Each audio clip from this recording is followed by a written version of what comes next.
Alright guys, got all the hardware all nice and clean. Double check on the threads, maybe throw the thread cleaner on there. But got our little bracket on there, mounting bracket, and that goes like that. Just like that. That side's already done. So technically, actually, because this is all ready to go,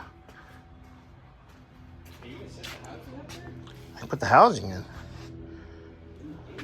And we already got the bottom bracketry already cleaned up, painted. And we have the bottom isolators. They'll go nice and neat in there. So maybe in the next 20 minutes, I should have the housing bolted in. And I can clean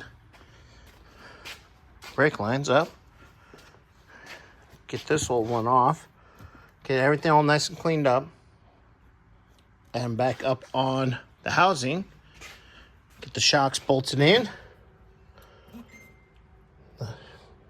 Bolted in. And then clean the inside of the housing. Pop those old axle seals out. Clean it from one end to the middle. Or the end to the middle. Clean the middle up. Put the new axle seals, which are right here.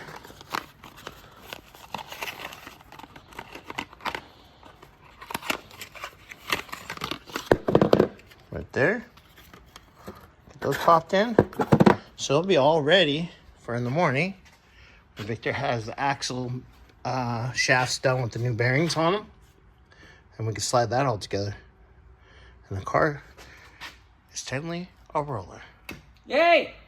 Alright guys, well I'll get you guys update here in a few. Yeah, we'll get it so it rolls. Yay!